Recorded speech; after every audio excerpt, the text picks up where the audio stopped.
Ready to go home, Chris?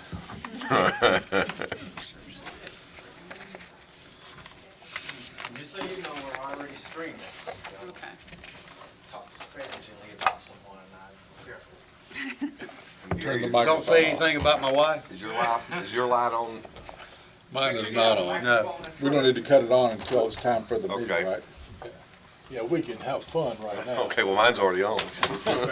We just make sure yours is on, but make sure that, well. Well, the red Oh, light's yeah, not there is a on. light on. Yeah, the red light's I on. turned mine off. Yeah, there you go. Just make sure we start talking. Turn it on. Okay. Okay.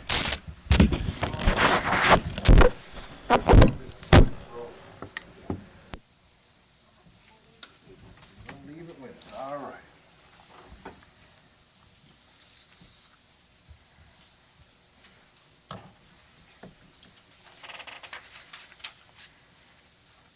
Well, Tracy, how are you and Jim's living arrangement?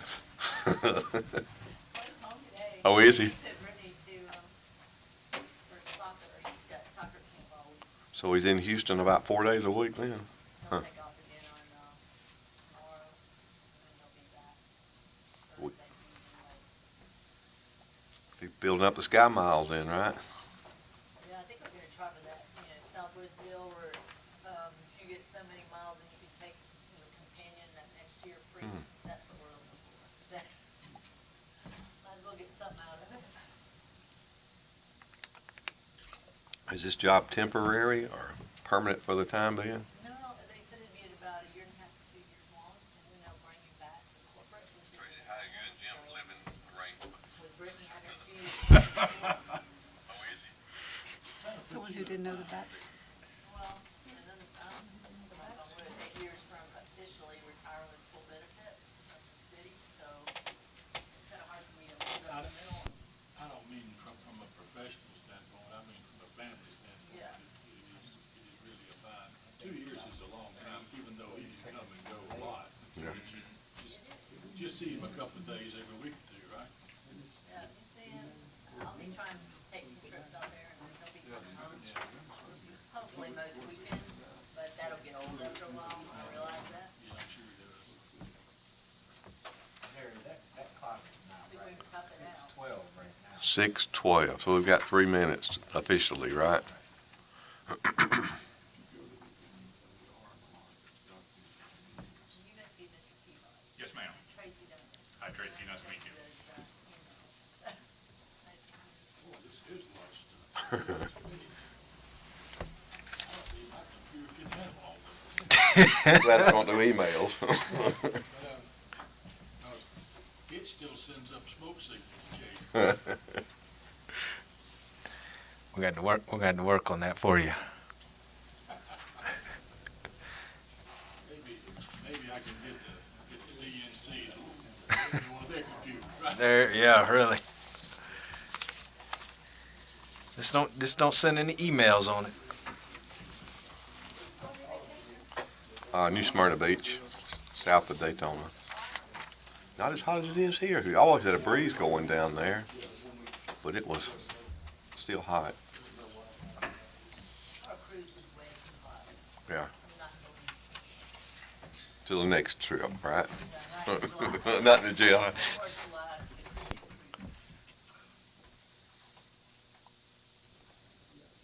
It felt like they said 104, and they were telling me Hmm. No, this is. that's too hot.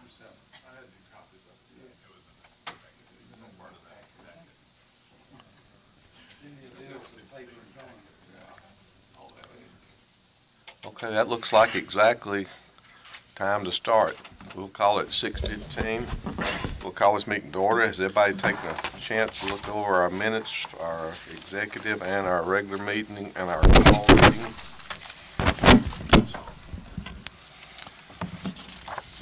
I make a motion to approve the minutes. All right, got a motion to, wait a minute, we got I a, have a correction on the regular meeting minutes. It said that I had stated that there was, how much money it said in the tourism, and I didn't know. Those were numbers I had heard that were in the former tourism board's account. But it sounds like I knew what I was talking about. You would have clarified that, you I had heard that there was that much money. 40 to 60,000, that Yeah, was that's what I heard. 46,000. Okay. I'm sure we'll discuss what the truth has been revealed to be. Okay, we got a motion with that one correction. Do we have a second? I'll second. All right, motion and a second, all in favor? All right, moving down to number 3, financial management. This is Mr. Christopher's. Yes, sir. We have, Stacy has filed for the EIN number, so we have everything that we need to set up the bank account for the Tourism Bureau. The city has recut the check with the name of the Villa Convention and Visitors Bureau. So we just need to, I guess, authorize the creation of an account for that. Then I guess, Jerry, you and however, whatever the process is, we set up the accounts. We have all the information to do that now. I don't know who normally does that or how that's done. Why don't we have you to be one of the signers? Well, I don't know that I can as a city employee. Oh, So, we can look at that. We can kind of piggyback on some of the other stuff, the treasurer, financial manager, and that might help out a little bit. What I was going to actually recommend, and I've talked to Carl about this, is we're required to send information to Department of Community Affairs on behalf of the DDA and the Tourism Bureau, and that requires us to submit information to Sarah. And she and Carl already work together on Main Street. They meet or coordinate somehow once a month to exchange financials for the Main Street. And I talked to Carl. He said that he would be willing to do that for DDA and tourism. With him being a CPA, especially with the tourism, the 501c6, we're going to be required to submit information, a tax return for that organization, is in addition to what we have to send to DCA. So it might be beneficial, since he's agreed, maybe to appoint him as the financial person, and then maybe he and you can be the signers on the accounts, and then he can manage that, and as we get checks, he can deposit them, that type of thing. That sounds like a good. good idea. Make a motion. Nobody disagrees with the CPA doing what he does, huh? And volunteering for it. Yeah, there you go. Right. Make a motion that Carl and Jerry, Yes. I'm sorry, No, I was going to second it. okay. Efficiency. All right, got a motion and a second. Be Carl, the financial advisor, and me to be a signer on the check. Is that right? And it'll take 2 signatures like a DDA account does now, then, is that right? If that's how you want to set it up, I think I that'd think be that would fine. be the best. Yes. Yes. Okay, so we had a motion and a second, all in favor? All right, Great. Congratulations, Carl. Yeah. Thank you. so me and Carl will need to get together, and do we need to choose, our group needs to choose a bank? You can if you want to. I think we already have an account, so this might make sense to do it at the bank. Don't we already have an account? We've got a DDA account. What bank? But I don't think we have a separate account for the tourism. No, we got. Yeah, that's what we're seeing where we're gonna set one up at. So where is the DDA account? United Community. Well, BB&T has a community account we got one for the Historical Society there, where they don't charge you a fee unless it's, I forgot how many, over so many deposits, Or checks. Yeah. You have to do so many transactions. before they charge you. yes. United Community doesn't charge, do they? Okay. They did when I Bank of North called. Georgia doesn't either. Bank of North That's Georgia. where we have the Main Street. That's where we had the 501c3 account, was Okay. that bank. They've missed, because I called around and BB&T was the only one that offered the free thing. Okay. Okay. Changed their Yeah. policies. I don't have a problem with any of the banks. No, I move we stay with UCB. United Community? Yeah. All right. as long as they're not going to charge us Yes. an exorbitant fee for, Since it would be a new account. yeah. Check that out. I'll go talk to her. Well, if you wanna make a motion to pick a bank, Yeah. because we have this check, we need to deposit so we can Startup account. start it up, so. So Bill's gonna talk to them, and then we can always get the check, and Yep. we can just That's deposit fine. that in the account. And then we'll need to go We'll out. just get together to go out there and sign it and set it up. Okay. Yep. Any problem with that? Not here. Do we need to have a motion on that? To use the United Community unless it's charging a fee or something or another? Well, if we're gonna pick a bank, I guess we need to vote on it. Yeah, I would think, just so it's in the record. Motion that we initially select UCB for the tourism account. Second. I've got a motion and a second. All in favor? All right, the third item is, we need to, and we can do this as a committee, or, Carl and I can sit down and bring some recommendations back to the DDA. But we need to set up some type of policies and procedures for the expenditure of funds, specifically as it relates to spending amounts. For example, like city staff, department heads, I think, have a spending limit of $1,000. They can spend that as long as it's in their budget. Just for example, like, it doesn't make sense to put on the DDA agenda to spend $250 to buy an ad in Villa Rica News and View. So In the tourism? yeah, Sure. yeah. So we need to have some type of, guidelines. Okay, with these amounts of, or these types of expenses come to DDA, these can be done by administration type situation. Because a lot of things are time sensitive, especially when it comes to buying advertising. So if we say, we have $5,000 in the advertising budget, as long as it's not a single expenditures over $1,000, then that can just be a signature approval. Anything above that comes before the DDA. But we can discuss those, but we need to come up with some kind of, this is the policy. My question would be, we have other departments in the city, and is there not some type of a template that we could piggyback on that? Or do we Right, need to get right. Stacy involved to make sure everything's? No, they have an outline in the bylaws that we're going through now for the tourism. So we can go off of that. I just wanted to make sure that we were all just having that dialogue.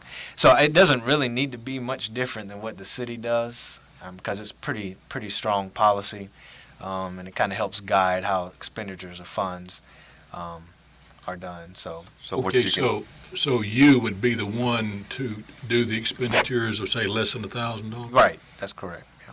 And just for, it wouldn't be like for doing like contracts with consultants, stuff like that. It'd be mostly just for advertising, marketing type stuff. So anytime we pick a consultant or anything, the DDA would need to do that. So those checks would not need two signatures? They would still go. They would still Yeah, need two, okay. but those type situations are going to be more of an invoice type thing. So I would just, when they send me the invoice, I would just give it to Carl, and then he could pay it, and then he would bring a report every month to the DDA of what's been expended. Okay.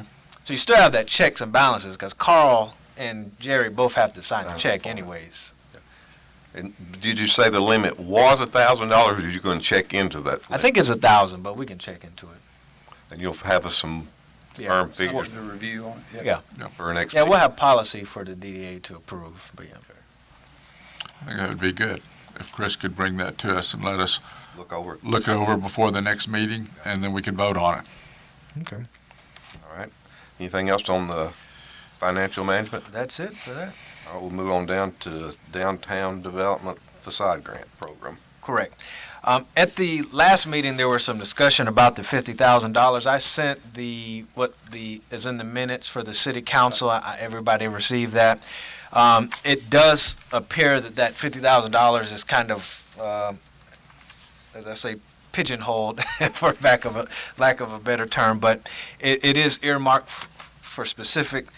So what I would say is, a recommendation for me would be to actually move it back to $2,500 for the facade grant. Still use the policies, because the policies and procedures are good, but do it for $2,500, and then we can explore having some dialogue later on when we figure out about revenue generation for the DDA, getting that money reclassified by the council so that we can use it for more broad stuff. I wouldn't want to do that now without having a plan on how we're going to pay that money back. And this right now, we don't really generate any revenue, so it doesn't really make sense for us to get that money reclassified and then we spend it and we don't have any way to repay it. So I'd rather come back with a plan on how the DDA generates some revenue, and then we can get that money reclassified. And then we can use the money that we generate, the revenue, to pay back the loan, if that makes sense. Yeah, well, most of the storefronts downtown are only 20 feet wide. Yeah. Some of them are wider. Now, a $2,500 matching grant would probably go a long way for a 20-foot wide facade, but it wouldn't go a very long way for a 40 Right.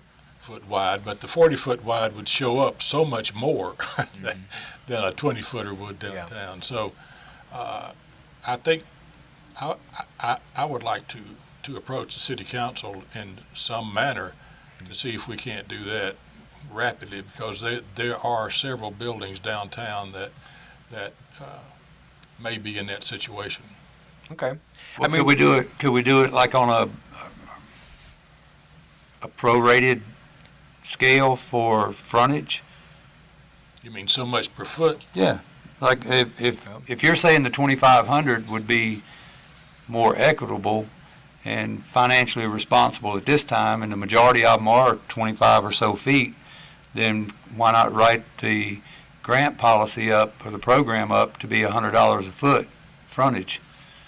So You would still go up to $4,000 or so. yeah, $5,000 in you know, you can make it certain if cases. it's a 30-foot facade, then they would be eligible for 3,000. I mean, Yeah, we could do that. And Tracy, how much have we got to spend on facade grants approximately? When you take out the 50,000, I think it's just like 10. yeah, it's a little over 10. So that's about 4 max then, right?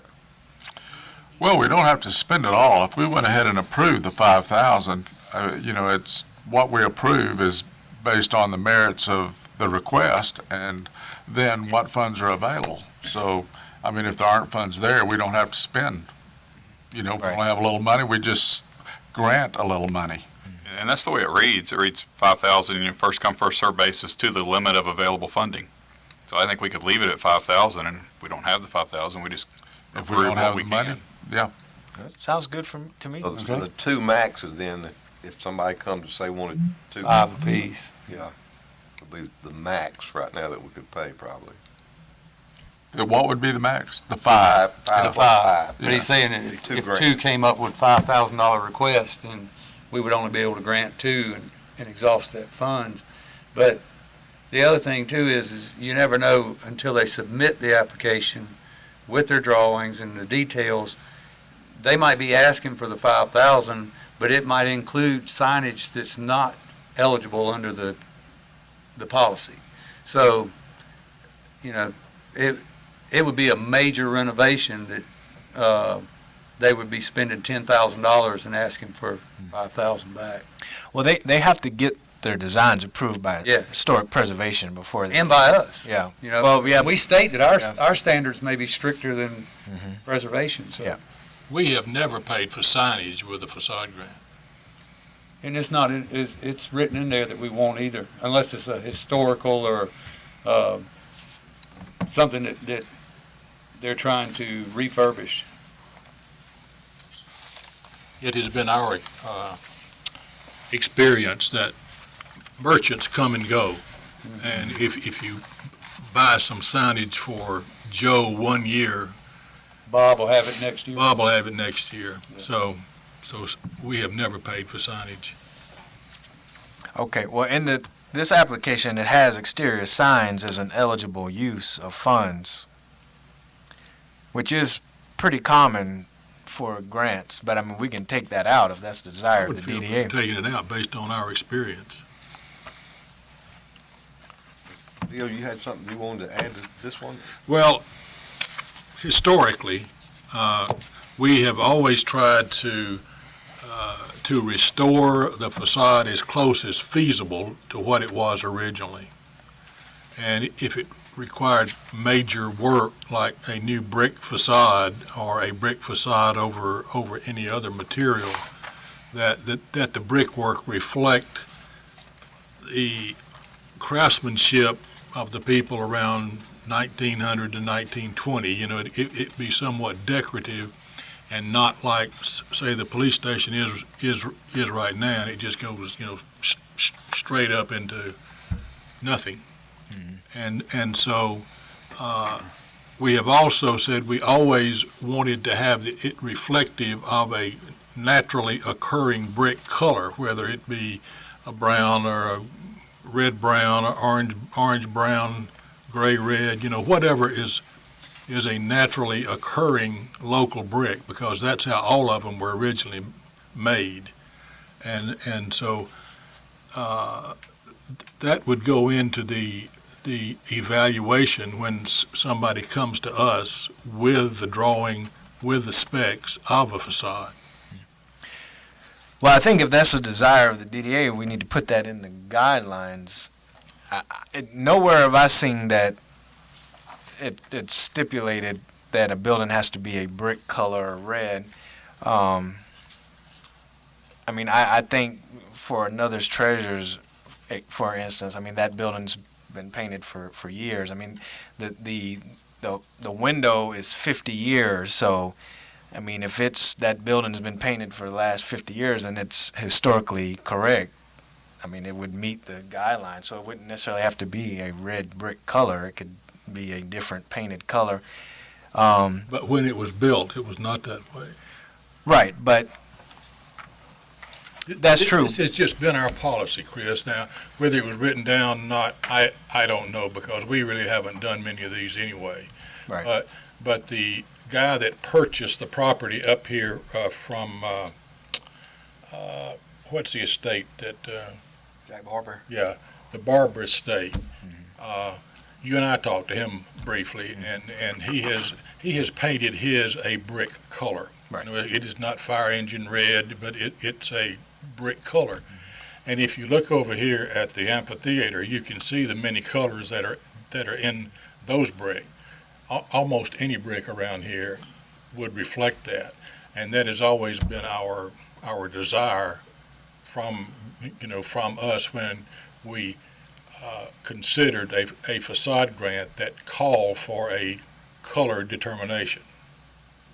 Now, Jerry may be the only one left on the DDA, you know, that remembers that with me, but it has been that way. We've had so much turnover on the DDA over the years.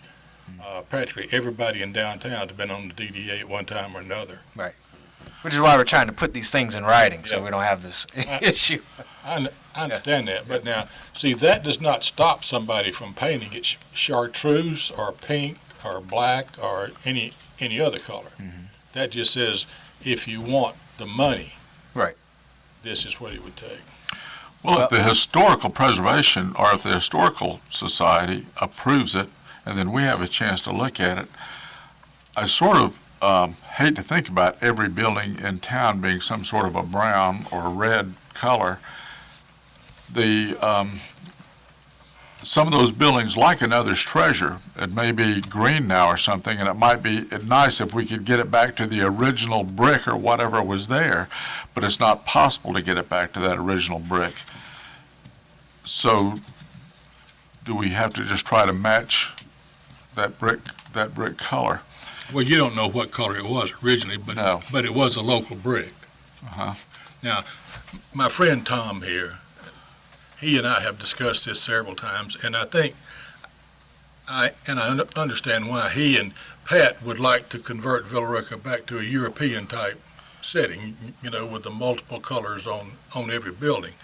But that's not consistent with what the DDA had wanted to do early on. And from my perspective, we need to continue that. We don't dictate a fire engine red.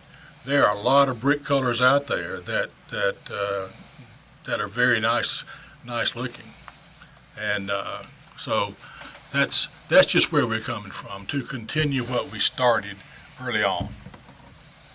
Well, my only thing I don't get to make the final decision. This is just my recommendation. I would say, if we want to include that, I mean, we can obviously, if you want to make a motion to approve this with that in there, then DDA can vote on it, or if we want to let the individual pick a color contingent on approval from the DDA, I mean, I just make recommendations. We can vote on every facade as they come up. Right. Well, go ahead. I think if we don't have some kind of colored guidelines, I think we can get ourselves in trouble if we say, okay, we like your color, but we don't like your color.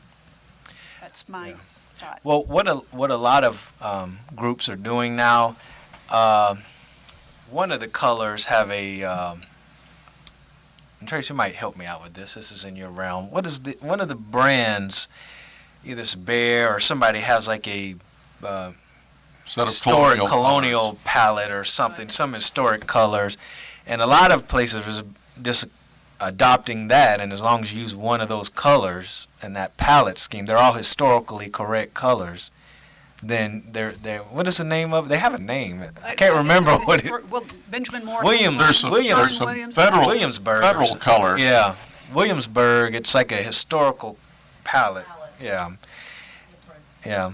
colors that are out there. I mean, you look at Carrollton, they did some of their buildings in a green when I was there. And Yeah. different colors that came in. What does Noonan do? Or do you have a DDA? Do they do facade grants? What do they do about colors? I don't know, I think they do have a facade grant program, but I don't work with it. So, that would be something I could ask them, if they require anything in terms of colors and so forth. I'm just not sure if they do that yet. We worked in Carrollton and we didn't have any specific colors, we just had to have you come through and get your application. Okay, I guess my question would be, this is only pertaining to whether or not we're gonna make them, hold them accountable for the color in relationship to the grant, to the facade grant. Correct. Does the city have any code? No, it's Yeah. illegal for the city to Yeah. dictate Color. the color. Historic preservation can't approve color. They only approve any permanent changes to the building. This is only due that if you want our money, Right. you meet our standard. So I guess And- really, and- if we said that the only way we would approve it is if it was hot pink, then And that's the way it would then be. that's the way it would be. Correct. It's the only way they get the money. They could still paint it purple or yellow, but they just wouldn't use our money to buy the paint. Correct. That's correct. Okay. So do we need any change in that or go case by case? Well, I think I think the purpose of the guidelines is so we could promote that we have the facade grant, but you want to give the people as much information up front. You don't want them to go through having fill out all this paperwork and do all this and And then submit they all can be these wrong. meeting applications, and then they get here and we tell them, well, it has to be red or you can't do it. I think we need to let them know that they're either, can pick their own color. If it's going to be a red-ish color, then we need to put that in the guidelines so they know whenever they're looking at it that, you can't have an They olive need to green. Say reddish color though, Chris. Well, brick we- color. We can just say period brick,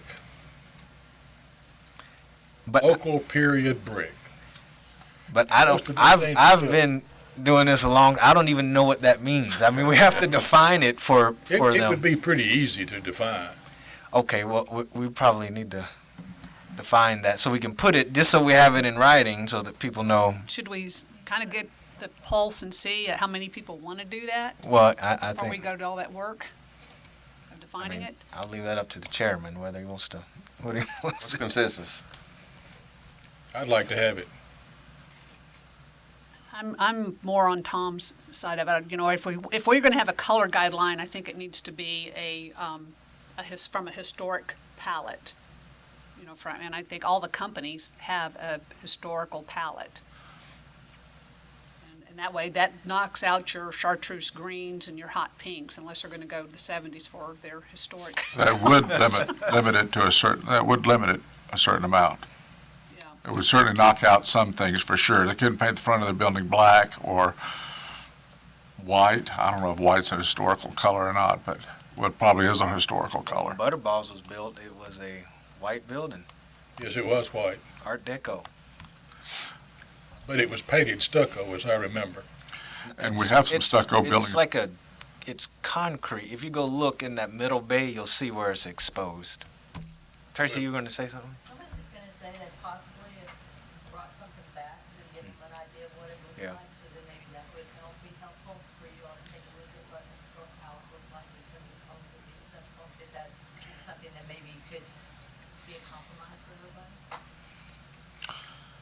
That would work. We could probably get that palette maybe from Home Depot, because that might be where a lot of people would get their paint if they had some sort of historical Behr paint palette or Sherwin-Williams or whatever kind of paint Well, I they mean, we could carry. pull the, I want to say it's Williamsburg. It's the, Thinking Williamsburg. but we could pull that offline and email it to y'all, and it gives you the whole color palette. You can probably pull it up on your phone. Or they, too, you could contact other, certified local governments and see if those that do use a palette, what they use or how Right. they deal with the colors. Well, this would be just for the commercial buildings, not for residential. Correct. And the colonial color scheme is heavy into residential colors.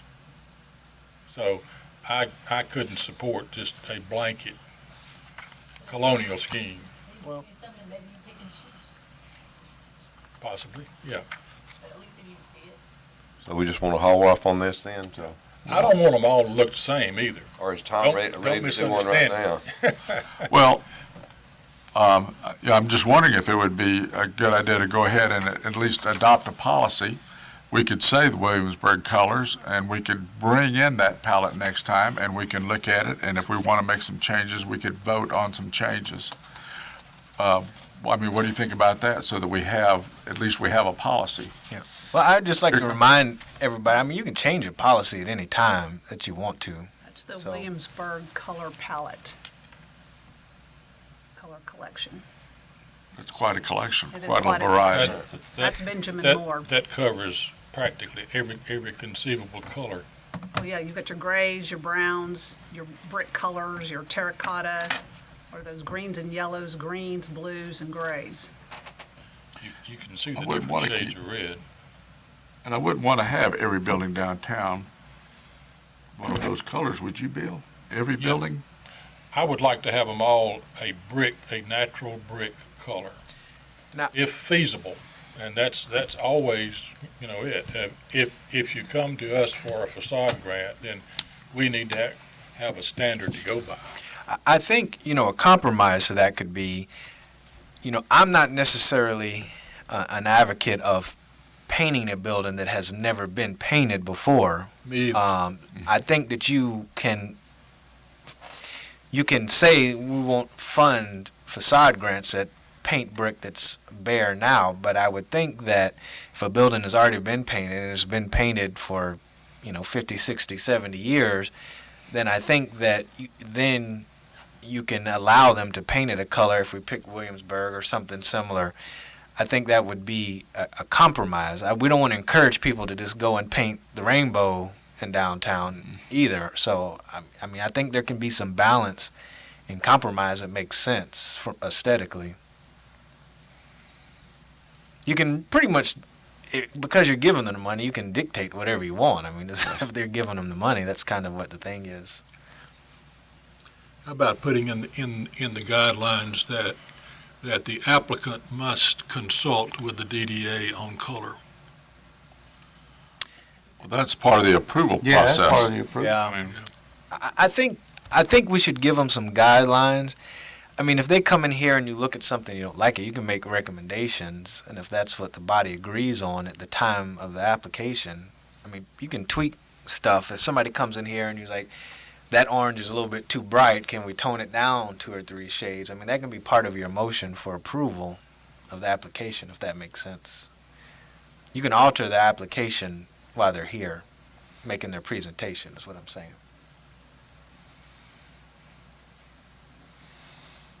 I think that's workable. What's the consensus?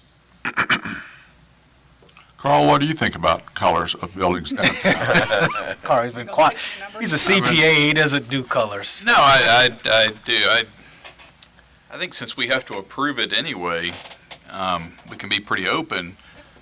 I don't like the idea of everything looking like brick. I love brick, but I don't like all the buildings to look the same. But I don't want, pink and purple buildings in downtown either. We want control. You want control, but I don't think we want to restrict it to just some brown brick colors or whatever brick colors are out there. Especially for the buildings that are already painted, like Chris said, should allow them to paint it back to some color that's better than what they've got. And some If it's of them are not painted, just stucco, leave it the way it is, yeah. If, maybe another material. if they're stucco, that, kind of puts them aside anyway, and we do have several stucco buildings downtown. Mhm. That's really not being considered here unless somebody wants to brick over the stucco or to tear it off. So you're advocating that the brick colors for only the brick buildings, Yes, so the stucco buildings wouldn't be Oh, yeah. held to that Correct. brick color? there would be no reason to paint the stucco buildings a brick color unless the owner just liked that color and wanted to paint it that way. You're just talking about the brick buildings, is all you're talking about? Yeah. Okay. Either, well, anybody that bricks up a facade now that, should leave it brick. And, Yes. and I would Well, think, I agree with I don't that. think anybody's going to the expense of Break it up and then. bricking it and Yeah. And painting. then painting it, yeah. So we just want to go by case on this then?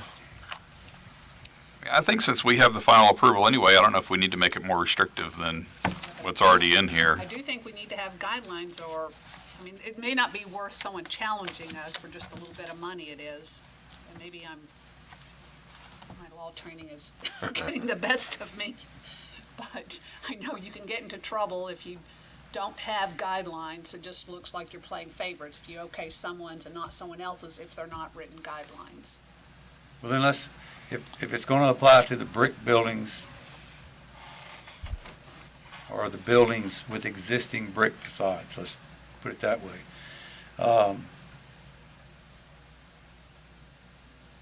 Let's look for a palette that we can approve, that have the numbers on it. We can get a palette that's got 25 to 30 different shades of quote-unquote brick colors. So that would be our condition, that a brick facades must be painted a natural brick color DDA. From Yeah. said color chart.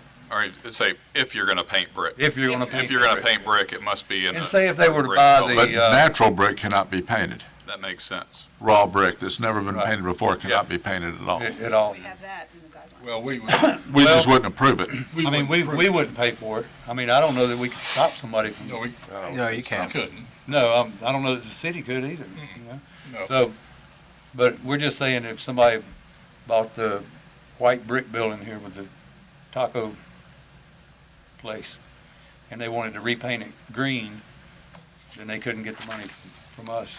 Correct. Right. Okay. We can do that. Okay, is that a consensus then? Do we need a motion or anything on that? Now, are we approving the policy as written, or? The policy with the changes, so everyone's in agreement that we're not going to pay for signage, exterior signs? Well, I did notice that there was a conflict in the eligible section. It had signs, neon signs. I saw that too, yeah. Then in the ineligible, you had neon Neon signs. signs. So, Yes, but it also has in parentheses unless historic in nature. but Some you didn't state historical nature in the eligible part. You just said a neon sign. Okay. So you included as eligible all neon signs. There were no stipulations. Well, we can just add historic, but in ineligible, it says neon signs aren't approved unless historic in nature. But that's fine, we can just add it. How many neon signs did they have way back when? At this point, neon signs were popular, in the 50s and 60s? They would be historically correct now. Yeah. It would be historic. I keep forgetting I'm an antique too. Bill actually has a really cool Yeah. downtown. And didn't the movie theater Yeah. have a neon sign above the marquee at one time? I'm sure it did. And especially with like the visitor center, a neon sign would fit right in with Yeah. the design of the visitor center. Which we're not outlawing neon signs. We're just saying that the facade grant can't cover the cost of it, so. Okay, you got those corrections in, Chris? No, so we're taking out signage, All Altogether. exterior signs, period. Those are, we're I think so. mixing those. all right? And then we are adding this verbiage, because it's not in there, that the painting of natural brick or unpainted brick is not eligible. Right. And then we are going to bring back a brick palette sample that will be included with this. Or the repainting Yeah. of brick that is already painted. Okay. Existing brick. There you go. Sounds good to me. Do we need a motion on that? But now, wait just a minute, Jerry. We're also going to consider asphalt paving, outdoor lighting, fencing, entranceway improvements, and storefront modification. Of course, that's okay. That is what I call a facade. But all of these other things, then, you are saying would be eligible for a facade grant? Only in connection with a larger facade project. And I think it stipulates too that like on the paving stones and things like that, they can't be in the right of way. So if it's, we're not paying for sidewalk reconstruction or, right? And these are only things that are related to the historic nature of the building. Like a lot of, we don't really have that many in Villa Rica, but there, some of the pavers out in front where they'd have like the inlay of the name of the business when they built the building, I would think that those would be protected. You'd want to try to preserve those if possible for the historic significance. So that's why we put that in there. It's not, like I want to re-pour the sidewalk in front of my building. We wouldn't do it for that type stuff. We're talking a lot about historical facade grants, but the facade grant doesn't express itself as just a historical thing. I'm looking here, the purpose is to encourage improvement and investment to the overall revitalization of the central business districts.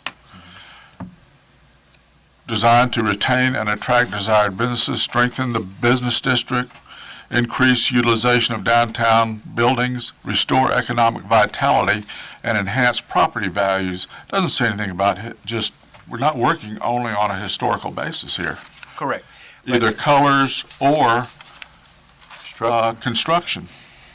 But I think in the context of when you're taking facade work outside of what is just the definition of facade, the front of the building, I would think that any paving or anything like that, you would want it to be because you were preserving something historic, not that just somebody wanted to pave the outside of their building.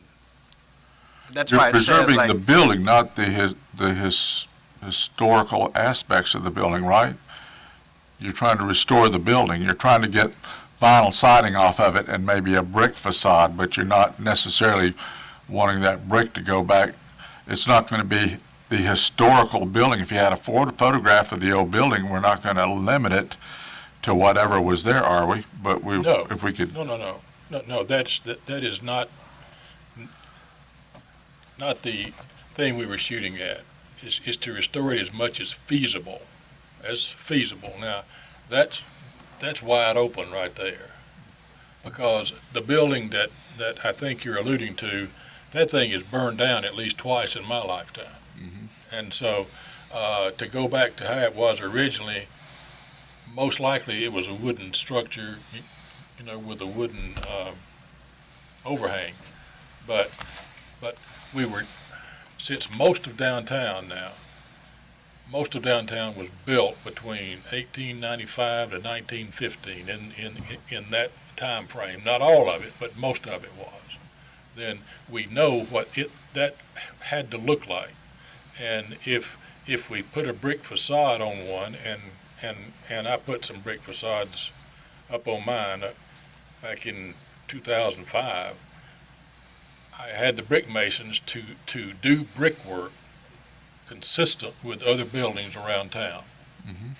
And that was all I could do, but it blended in with the rest of the buildings. The way I read it is that is a eligible use if the business wanted to restore historic features, that is an eligible use, but it is Sure. not a Required. Correct, It is not a requirement. correct, yes. That's how I read it. We can't make anybody do anything to their building. You know, we can't make them paint it one color or another. This is just if they want to follow the guidelines that we set down and have the facade grant, that this is the condition to do it in.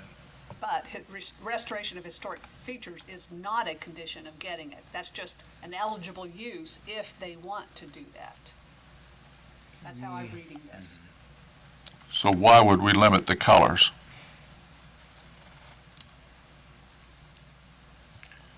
I think we've already talked about that, Tom. It's to try to get the facades as close as we can to a 1895, 1915 window, which is basically locally produced brick of several different colors and hues and, you know, grays and browns and reds and so forth. Now, you or me or anybody else don't have to do that if we don't want to. I mean, that is up to you or me. But this is what we have always done with the DDA facade grants. And if you want to change the direction, you know, you can make a motion to do so, and, you know, we can vote on that. But that is what we've always done.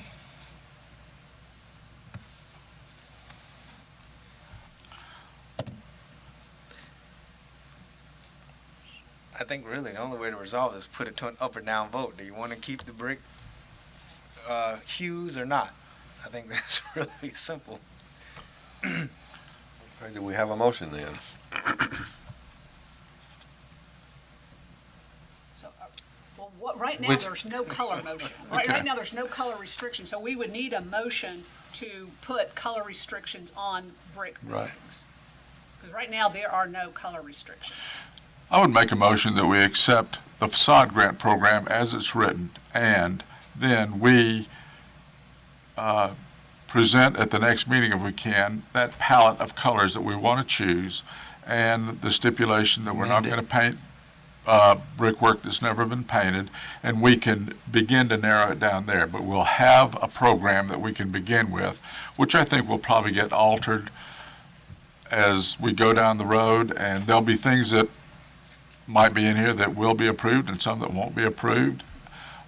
Sometimes there'll be money and maybe there won't be money and nothing will be approved. Could we go that route, do you think, Bill? Do you want to add to your motion, Tom, that with the removal of the exterior signs? Signage. Yes. Yes, I can go along with that. Okay. I got a motion, do we have a second? I got a second. All right, motion and a second, all in favor? All right, moving right on, Chris. Moving right along. At the last, excuse me. At the last meeting, we discussed the hotel conference center market study. As I had mentioned earlier, we did have some very preliminary conversations with some developers about the Villa Rica market.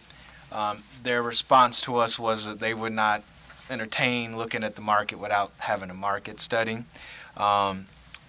So we engaged with Carroll Tomorrow, and they've helped identify someone that could do a market study that they were comfortable with, that had done some stuff for some other developers. And this is the sample of the RFP that they sent. This just gives the scope of work. You all asked what exactly would be in the market study, what type of information. So this RFP spells out everything that the market study would include in it, down to what type of facility, what type of brands should we be looking at. So it's pretty specific, the type of information that we would get. We did secure $5,000 from Georgia Power to contribute towards the market study. There was a request that we also, the DDA, put in $5,000, and then we would ask the Villa Rica Development Authority to contribute some number, and then also the City Council, so that we can come up with the money that we need to commission this market study. we anticipate that it would be anywhere between $15,000 to $25,000 for a completed market study. We still have to tweak our budget. Right. Through the city. Well, I think that this is an eligible expense of the $250,000. I mean, it's for economic development, which is what they allocated the money for. So I think that this is a legitimate expense that fits the guidelines that the city council wanted for that money. Well, I'd certainly like to see us spend some money to develop a hotel conference center for downtown. I think that would certainly be valuable for downtown. And it's something that'll have to be done before we can ever even get someone interested in doing that. Correct. So it sounds like if we can afford it, it's a good investment to make, especially with all the other folks helping also. We can use it out of the 25,000 or 50. Yeah, the $250,000 was allocated for economic development initiatives. So this is definitely an economic development initiative. I think if we could spend $5,000 to potentially get a $15 million hotel, I think that's a pretty good return on investment. I agree. Do we need a motion on that then? Yes, sir. We would need a motion. I make a motion. A motion by Tom, Second. second by Gary. All in favor? I guess through consensus, or if we want to make another motion, do we want to submit a formal request from the Villa Rica Development Authority for $5,000? It's just basically letting them know that we're trying to commission this market study, and we would request that they contribute $5,000 to I it. think we should, yes. So if we want to make a We have a motion. motion for I that? do. Second. Motion and a second. All in favor? You get that, Tracy? Great. And while we're at it this meeting, if we want to go ahead and send a request to the city council and see if they want See if they'll chip in the rest. Yeah, see if they'll chip in. We might as well knock them all out at one time. Or do we have a motion to What kind of request is it going to be, Chris? What kind of amount of money is it going to be? It depends, obviously, on what we get from the Villa Rica Development Authority, and I'll let Andy make that request. I'm just going to let him know that we've officially submitting a request. If they might contribute more than $5,000, I would think that we would then have some discussions with the city council on what is the final budget number for that. So it would probably be what would be the remainder And amount. If the study was only 15,000, then council wouldn't be out of dime. would it? Yeah, that's true. They wouldn't be out of dime. I anticipate it would be more than that. I'm thinking it's probably going to be closer to 20. So do we need a motion on the city You want a council? motion to ask council? yeah, I would. That way I can We can say the petition DDA is council for the requesting. balance? Yeah. Okay, do we have a motion for that? Motion. All right, motion. Do we have a second? Second. Second somewhere over here. Okay, all in favor? Great. All right, the Welcome Center Retail Development, at the last meeting, the DDA asked me to bring back some recommendations for an architect. I did have conversations with 3 architects that did come out and look at the building. So I got a chance to kind of, interview them, talk through the process a little bit, kind of let them kick the tires on the building and kind of see what the project was about and the scope of work. I sent you all their information, their contact, along with their websites. It kind of has their portfolios on there, so you can kind of see. I feel confident that either one of these 3 could provide us all of the support and that we need to complete this project. And it would fit within the amount of money that we've requested for this project for the pre-planning phase of it. They've all been made aware that our objective is to get a final figure with the contingencies on what it would cost to completely renovate not only the Butterballs building, but the duplex that's next to it that's also part of the project. So that was the discussion that we had with all 3 of the architects. I don't really have a recommendation of one above the other. They're all certified. They're all licensed, so they're legitimate architects. Do you have 3 different prices or? No, they're all about the same. But Where it's, are they, it's, Chris? they sent They in that this after. packet? No, they sent that after, so I can send those All we numbers to have you. is this, right? Yeah, because I met with them this week, they were sending me information over the weekend. So, I mean, we can forward that to you, if you want to do it at that time, but they're all pretty much within $2,000 of each other. Where are they located? These are local firms. Hilton is in Douglasville. Rickman is local. He lives here in Villa Rica. And Lee Walton, that's not a local firm, but he's done work in Villa Rica. That company is actually the one that designed the amphitheater, and they're doing the trailhead for the new walking trail that we're getting ready. So they're familiar with. The gentleman is from Villa Rica. I mean, he was born here, but the firm is not local. The other two firms are local firms. But he has Villa Rica roots. Correct. Yeah. I would like to look at them before we make Okay. a recommendation. That's fine. Is there anything specific that you want to know other than this prior, or you want to? Well, I would like to know the principals and their experience. Correct. Well, their numbers and emails are in there. I included that in there for the purpose of you being able to reach out to them and ask them questions. So it's in this packet here. Yeah, it's in the It's packet. this page here. Which page is it? It's next to the Butterballs picture. It's right behind the Butterballs pictures. It has their phone number, their email, and their website. Butterball's picture. Front. It's before the R&R, before that. Directly before R, just keep going other direction.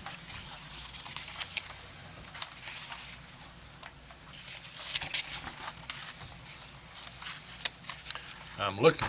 Keep, all those with the blue stripe and the red R&R, just keep going past that, or before that. Toward the front.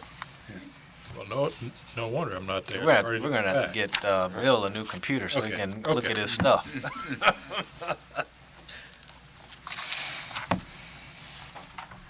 Okay, so we're just gonna Okay. Yeah, I would like to look at them. look at them and get an idea of what they've done and so forth. All right, so we don't need a motion on that tonight then? No, that's fine. We can bring Okay. that. All right, anything else on the work? Now, I want to put this on your next meeting, so 30 days from now. Okay. Okay. All right, moving on down to number 5, tourism then, Chris? Yes, sir. Tourism. When we first talked about tourism in a plan, I told the DDA at the either the meeting or a meeting for that, I'd bring back some recommendation or proposal for tourism development. As we talked, when we first kind of went down this road, we talked about logo development, website development, all of those things that we're going to need for the new organization. Basically, we're creating a whole organization from scratch. We're not really bringing anything from the old organization to the new. So this firm I've dealt with for the last 3 or 4 months, just kind of talking through, knowing that we were going to go down through this process. Basically, what this proposal is, the easiest and best way to explain it is they're going to do for tourism what Carl Vincent did with the master plan for downtown. So they will come, they will interview, look at our inventory of attractions. They will help us define those attractions, to interpret them. So, for example, when we're talking about doing pamphlets or collateral material, if we're looking at Fullerville Jail, how do we interpret that in a way that would make somebody want to go and see it? So they'll help us to interpret what assets we have in the community. They'll do analysis of each, kind of tell us what the SWOT analysis is of each. They will help design a logo, a branding logo for us, a branding campaign that we will use in advertisement. They will also help us with our digital and social media presence, as well as develop and design a website, and help with some video presentations as well. It's not for the faint of heart. It's what they're going to do. Just to give you an idea, we spent somewhere around $54,000 for the master plan for downtown. This is about half of that. The same type of development and with the website. The beautiful thing about it, why I think we should do it now, is because we're basically getting 12 months worth of revenue with 5 months left in the year. So we're not having to worry about cover our expenses for 12 months, but we have 12 months worth of money, if that makes sense to everyone. The next calendar year will be month to month. This year, we're getting all of our money with 5 months left in the year. So we'll have room in the budget for this one-time expense that we won't have to carry over in subsequent years. What is in the budget for this? Now this, I did break down the budget category, so this proposal our is package? broken down in the budget. It's just broken down into categories. So in other words, like where you have professional services, part of that's allocated for this plan. Where you have promotional materials and visitor guides, that's broken down from the different segments. And like if you look at their cost proposal, it has it broken down for research and immersion. What page is that on, Chris, please? This is 27.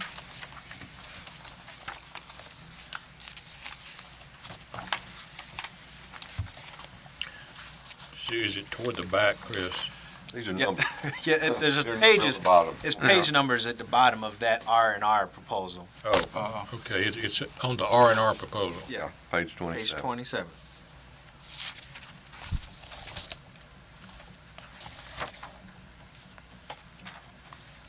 There you are.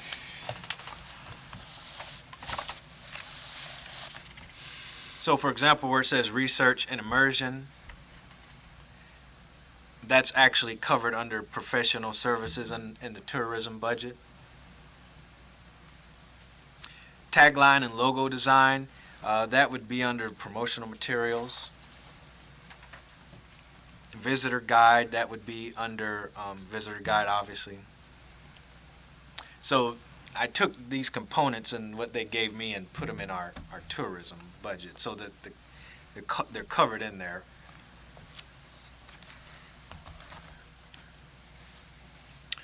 Now, this is to get it up and running. Right, this would not be an every year cost. True. I mean, once we have our The logo development cost branding, and all we that. will use that logo. Where is the hosting, the website hosting, the fees for that? Yeah, Is that- it's spelled out in there. I've tentatively purchased a domain, visitvillarica.com. So that we already have that in-house, and that's just an annual renewal, which is in the domain fee, which is on there. Hosting, they've try to find it in here. They've spelled out, Website. yeah. Where is it? They've talked about web development on page 26.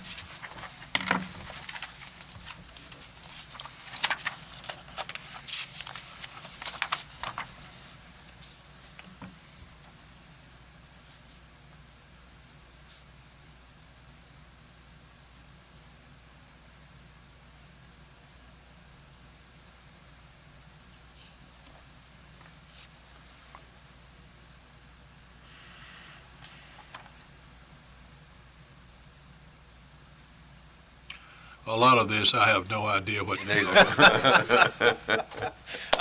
I tried to give it to y'all so you could look over it over the weekend. And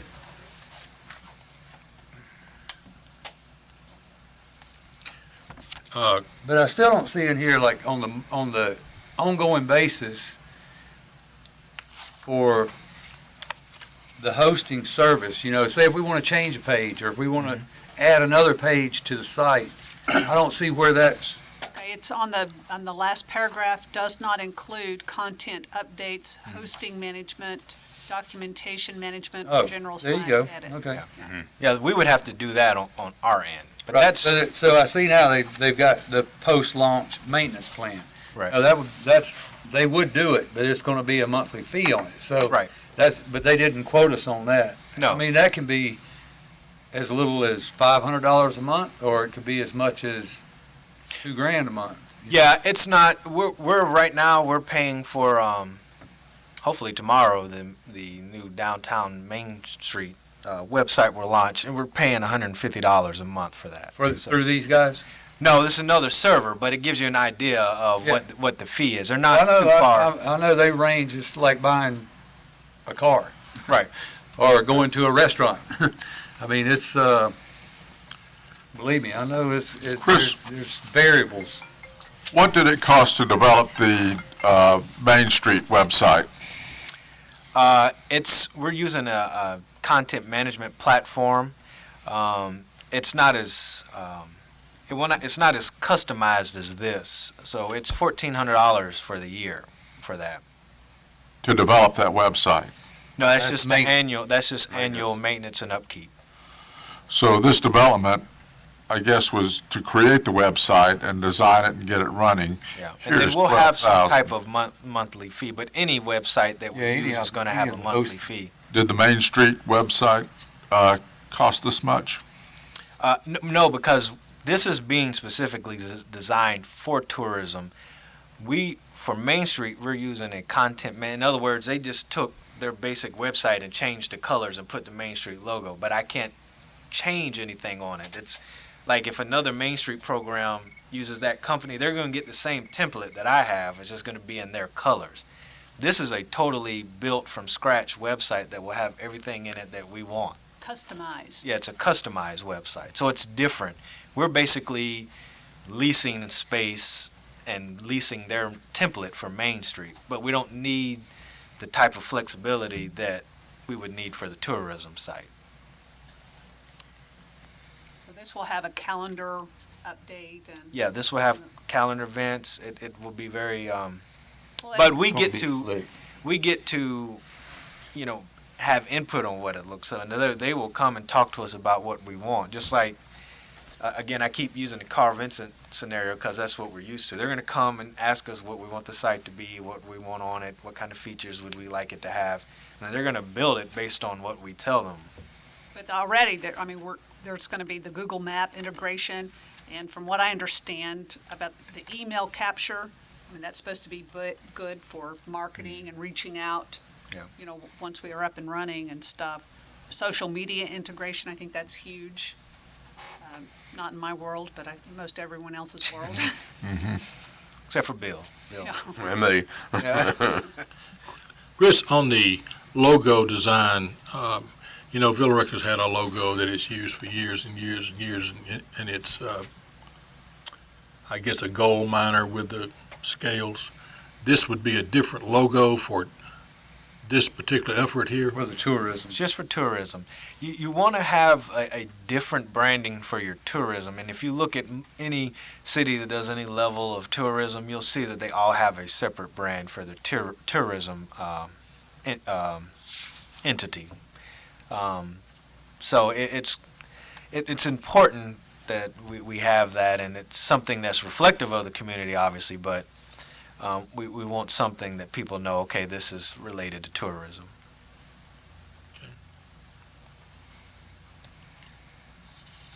any questions? I'd like to see us get started. Is that a motion? I move that we engage R&R Design to do their proposal, to implement the proposal that we've just looked at and discussed. All right, that's a motion from Jody. Second. Motion and a second. Wait a minute. Tracy got a question. I just want to make sure we're good with going forward with 29,000 or 26,000 without having Yeah. to take. Yeah, which one? There's two different ones there. Yeah, I would do the top one. The top one was an integration of the Main Street and DDA. That's the bottom. Yeah, that's the bottom one. Bottom. So the top one is just tourism. Okay. And that's where what we're focused on anyways. Right. And it's in our funds, then, right? Right, it would be in the budget at the time. That was your question, Tracy? Yeah, I just wanted to make sure we didn't go with these ones Yeah, well, we talked about professional service. Anything that's under $100,000 is what Tracy said, so, I mean, Stacy. Stacy, Tracy said it. So, I mean, now, I don't want to mislead. Now, we can bid this out. I mean, we don't have to go with this proposal. We could bid it out. We can bid out anything. We don't have to but professional services, generally, you don't have to But bid. when you break those. it down under all those different departments, it's not like, I guess this is coming out of the tourism Correct. fund. Right. Or monies.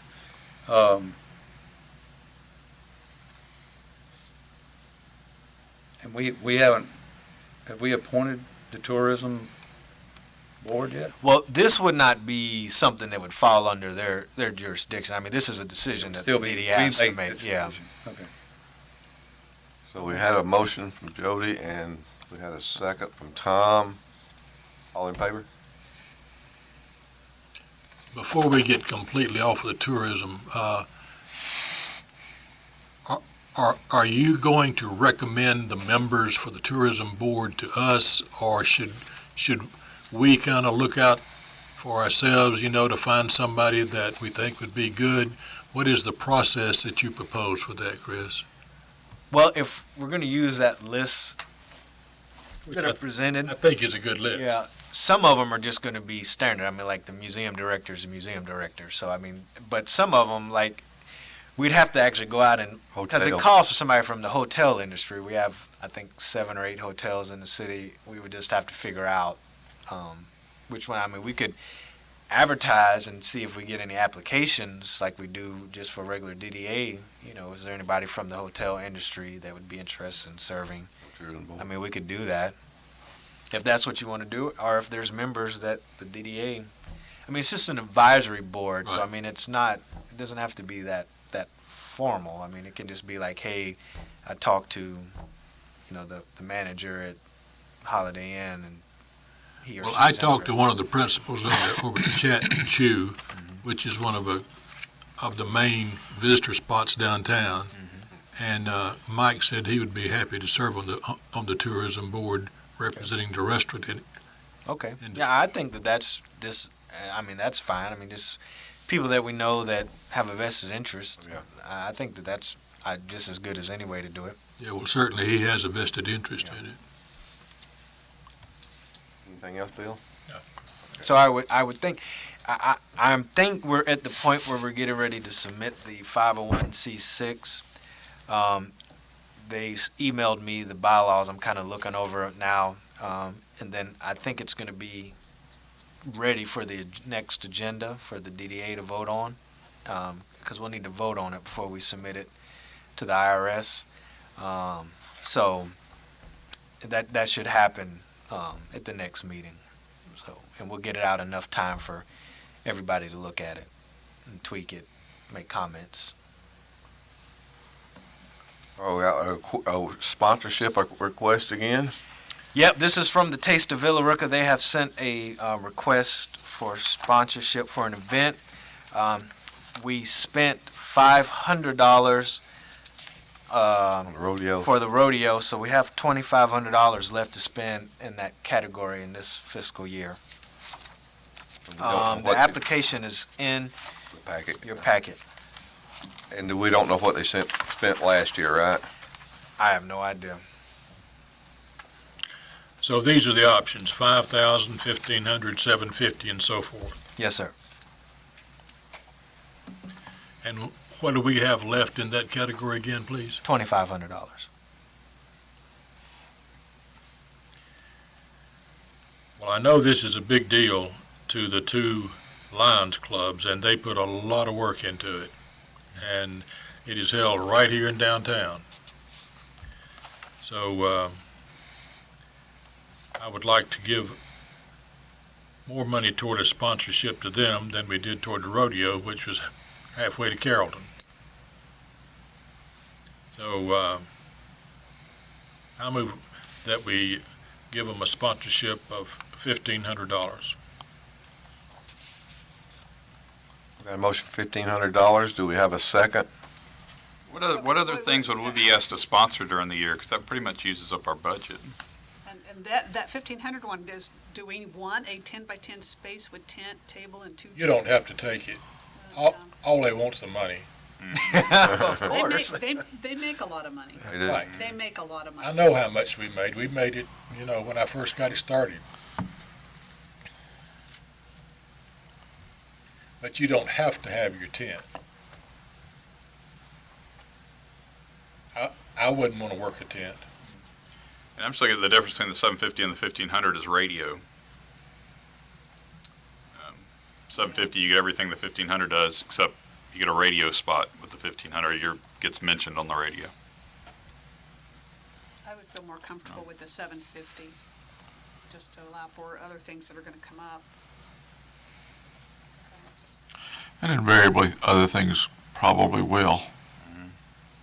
But we are getting into the holiday season, so once we get into October, November, and December, we'll get, I'm sure, more requests.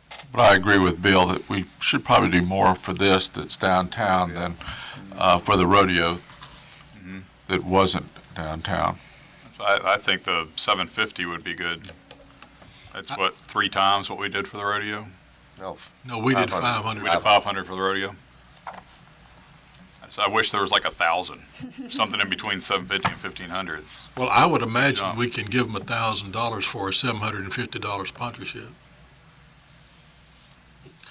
We can give them any amount we Yeah. want No, we to. don't want the tent, we want the radio. Yeah. Well, I was gonna say, if you want to authorize, I mean, I can tell them, we'll do $1,000, we don't want the tent, but we want the radio. there you go. I mean, we can do that. I mean, Sounds it's great to me.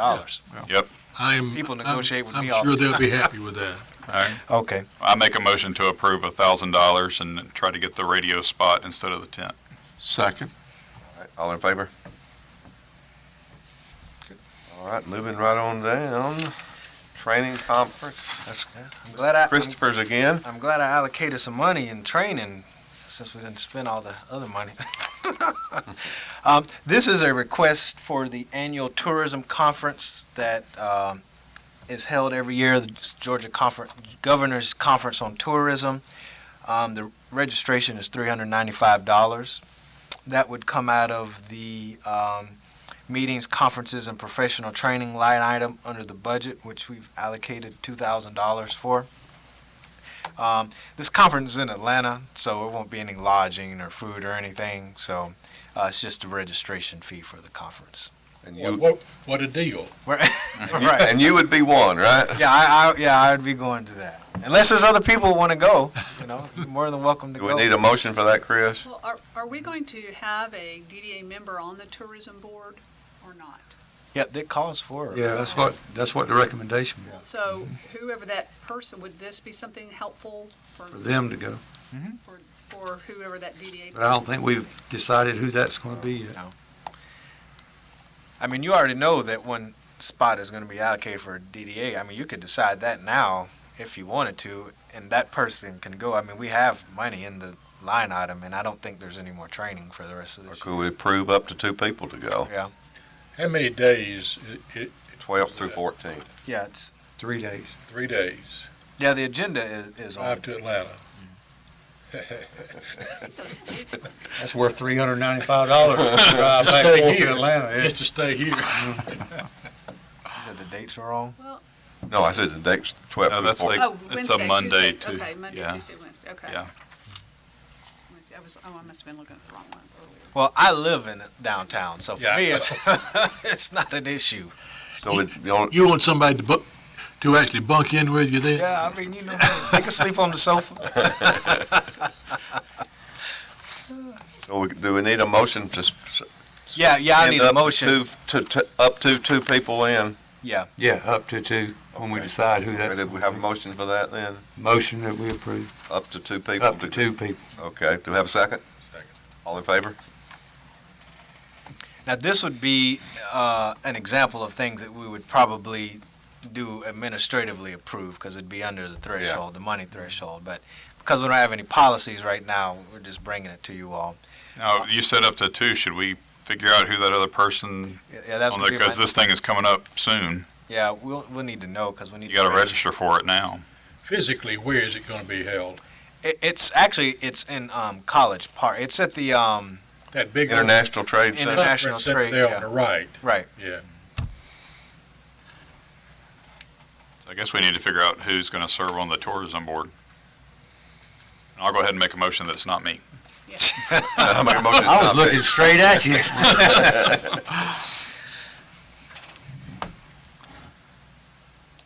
That may not be easy to find somebody that wants to go over there for 3 days.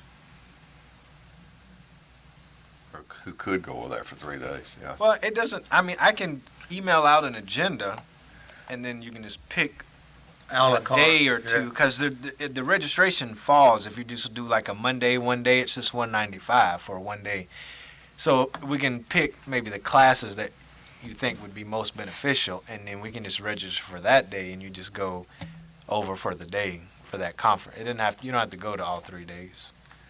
So we can kind of think about it for a few days about whether we would be willing to individually do that.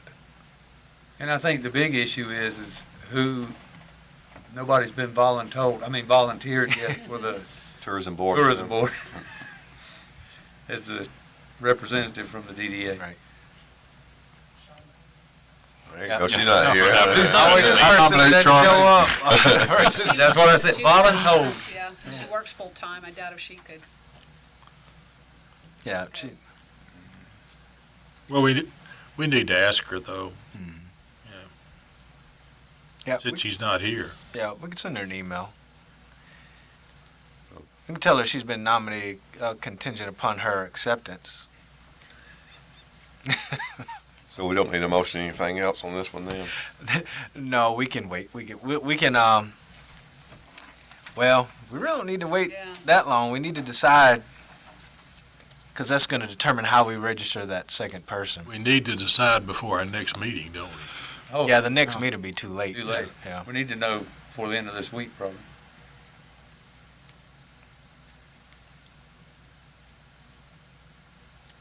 This has it actually starting on Sunday on the website. Yeah. It's just like a little pre Yeah. thing. It's no business will be done on Sunday. So we've got a motion are we doing another vote on this?